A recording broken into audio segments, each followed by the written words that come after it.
I have to be honest, whenever I open, a financial news site, my chest just tightens. Oh, yeah. It's like instant imposter syndrome. I see all these tickers and charts and people arguing about alpha, and my brain it just shuts down. I have this belief that if I wasn't a math prodigy, I'm just not qualified to be wealthy. You're not alone in that at all. We've sort of gate-kept wealth building behind this wall of jargon.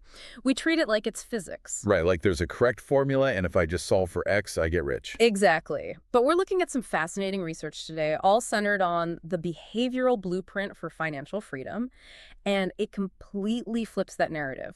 The core idea is almost insulting to the geniuses out there. How so? It basically says that doing well with money has almost nothing to do with how smart you are. It's all about how you behave. It's the only field where a janitor could actually outperform, say, a Harvard MBA. Think about it. A janitor can't do heart surgery better than a surgeon, but there are real documented cases of janitors dying with millions in the bank while, high-powered finance execs go completely broke. That shouldn't be possible if it was a hard science. It wouldn't be. So it's not a science, it's a soft skill. It's psychology. The source material argues that money decisions, they aren't made in a spreadsheet. They're messy. So messy. They're driven by ego and fear and envy. So we're moving from just financial knowledge, like knowing what an ETF is, to financial behavior, which is more like knowing how to not panic sell when the market crashes. And that's our mission for this deep dive. We are not going to talk about which stocks to pick. No. We're going to dig into the soft skills, patience, discipline that actually build wealth. Because you can calculate the perfect return, but you can't calculate the panic you feel when you lose 30% of your net worth in a week. Okay, but let me play devil's advocate. Isn't just behave better? Simple. It sounds like telling someone who's depressed to just, be happy. Well, simple isn't easy. In fact, simple is often incredibly hard. Why? Because it requires fighting your own biology. We are evolved to see a resource and consume it, see a threat and run. The modern economy asks us to do the exact opposite. See money and don't spend it. See market crash and don't run. Exactly. So we're fighting millions of years of programming just to save for retirement. The text lists 3 requirements for wealth: patience, discipline, and emotional control. And high IQ is nowhere on that list. Not on the list. You can be a certified genius, but if you don't have emotional control, you are a financial disaster waiting to happen. This makes me think of that story about Isaac Newton. Didn't he lose an absolute fortune? He did. A massive amount in the South Sea Bubble. I mean, this is one of the smartest men who ever lived. He invented calculus. Right. But he couldn't control his own envy.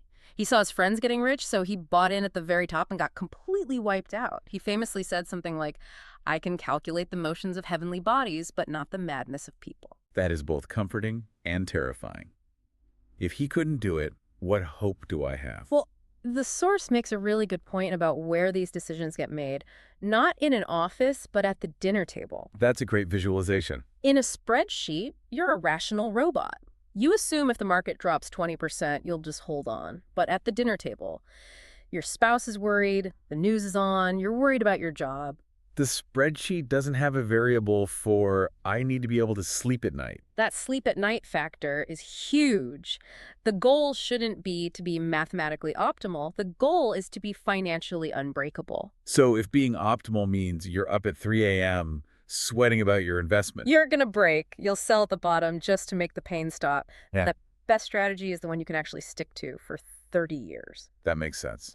Okay, that brings us to the why behind our spending. The book has this concept that really stuck with me. Wealth is what you don't see. It's a tough one for people to wrap their heads around because we live in such a visual world. We judge success by what we see. So you see someone driving a $200,000 Ferrari. What's the only thing you know for sure about their finances? The only thing you know is that they have $200,000 less than they did before they bought the car, or more debt. Right. We see the car and think, wow, they're rich. But rich is an income thing. Wealth is the income you didn't spend. Which is the man in the car paradox you're referencing. Yes. Explain that. When you see someone in a nice car, you rarely think, wow, that person driving the car is cool. No, you think, wow, if I had that car, people would think I'm cool. Exactly. You're just using the driver as a mannequin for your own fantasy. But the person who bought the car did it to get that admiration. A signal that nobody is actually receiving. It's a total waste. And if wealth is what you don't see, the unbought cars, the unbought watches, then it's basically hidden. It's an option that you didn't take. It's potential. And that's why it's so hard to copy. It's easy to copy a spender. It's impossible to copy a saver because you can't see their brokerage account. You can't see their discipline. You're trying to emulate a role model who is invisible. Right. And this leads us right into the trap of enough. The source material really hammers this point home. There is no finish line in this game. The goalpost for rich is always moving. But isn't ambition good? If I say, I have enough, doesn't that just mean I'm settling? Ambition is fine, but the text warns about the danger of social ambition. Meeting. If your definition of enough is just more than the person next door, you will never ever win. There's always a bigger fish. You move to a richer neighborhood and suddenly your rich salary feels poor. It's a treadmill. And you can't stop. Enough isn't about stopping your ambition, it's about stopping the goalpost from moving. It's knowing when the risk of getting more isn't worth what you could lose. So enough is really like a defensive wall you build around your wealth. It's a fortress. So, okay, let's say we get the mindset right. We're humble. We know what enough is. How do we actually build the pile? This gets into the mechanics, right? Compounding and survival. Yeah, and compounding is something our brains are just not built to understand. We think linearly. Completely. If I say 8 plus 8 plus 8, you get it. If I say 8 times 8 times 8, the number gets so big so fast, it just loses all meaning. It's like that classic example, if you fold a piece of paper 42 times. It reaches the moon.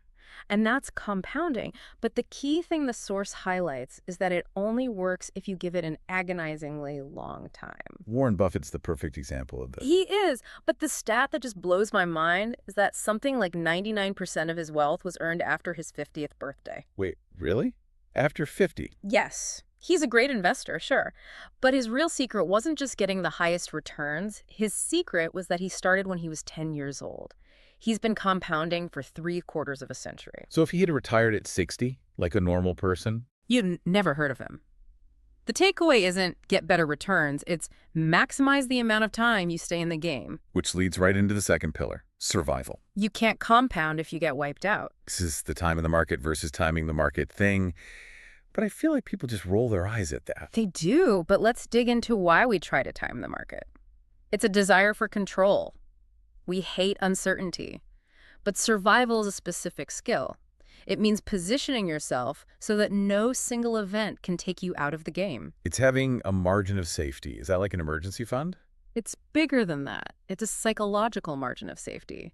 It's admitting that the future is basically a black box. You have to plan on your plan, not going according to plan. Planning on your plan, not going to plan. That's a mouthful. It's a paradox, right? You have to be an optimist long-term to believe things will grow, but you have to be a paranoid pessimist in the short term to survive the bumps. Save like a pessimist so you can invest like an optimist. I like that. Be a sensible paranoid. And this is where the boring part comes in. The hardest part of building wealth isn't starting, and it isn't finishing. It's the 20 years in the middle where it feels like nothing is happening. You're just shoveling money into an account and it's growing so slowly, it's agonizingly boring. And that boredom is where people make mistakes. They want action, they want to fiddle with the knobs, but action is the enemy of compounding. I've heard that the best investors are often bid people. It's true. Inactive accounts often outperform active ones because the owners aren't there to mess things up when they get scared or bored. So the goal is to be more like a dead person. Got it. But okay, let's zoom out. We're saving, we're surviving this boredom. What is the actual prize? Why do this? This is maybe the most important part of the research. The highest dividend money can ever pay is control over your time. The autonomy dividend. Exactly. It's the ability to wake up one morning and say, I can do whatever I want today. That is the single highest predictor of happiness, not the size of your house. It's controlling your schedule. It's the difference between working because you have to and working because you want to. A huge psychological difference. Money gives you the buffer to say no, to walk away from a bad boss, to handle an emergency without panic. So every dollar I save isn't just a point on a scoreboard. It's like a little soldier fighting for my future freedom. You're buying your future self out of servitude. It reframes the whole latte factor debate, doesn't it? Totally. I'm not skipping the coffee because I'm cheap. I'm buying 15 minutes of freedom in the year 2040. But this is where we have to add a layer of empathy. The source emphasizes that everyone has a different money story. We are all shaped by when and where we grew up. Well, this is like the generational trauma of finance. In a way, yeah. Someone who grew up in the Great Depression, their money story is that you can't trust banks. Someone who started investing in the dot-com boom, their story is that stocks only go up. And they're both looking at the same world, but seeing completely different realities based on their limited experience. Our personal experiences make up, what, 0.0001% of what's happened in financial history, but they make up 80% of how we think the world works. That explains why my grandfather hid cash in the walls.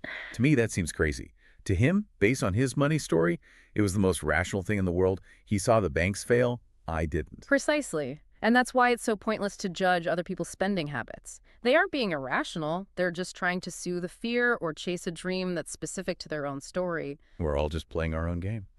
And recognizing that about yourself is a superpower. If you can say, okay, I'm scared of stocks because my parents lost money in 2008, you can start to separate that emotion from the math. You can rewrite your story. It sounds like the whole theme here is just self-awareness. It is. The behavioral blueprint isn't a blueprint for the market, it's a blueprint for you. So let's bring this all together. We've gone from IQ not mattering to wealth being invisible to the power of just being boring. If the listener takes one thing away from this deep dive, what should it be? I'd say stop trying to be a financial genius. The data shows you don't need to be. You just need to be consistently not stupid for a very long period of time. Consistently not stupid. I think I can manage that. It's harder than it sounds. It means mastering patience and humility. It means defining enough and remembering that real wealth is what you don't see. And the goal isn't the number. The goal is the time. The goal is independence. And maybe I can leave you with one final thought, something to chew on. Let's hear it. We've established that spending money to show people how much money you have is the fastest way to have less money. So the question to ask yourself is this: are you spending this money to be admired by others, or are you saving this money to be free from others? Admired or free? Because in the long run, you usually can't have both. Wow. That is a choice we make every single day. This has been a huge reality check for me, and I'm sure for everyone listening. Thank you. My pleasure. We'll catch you on the next deep dive. Stay boring, everyone.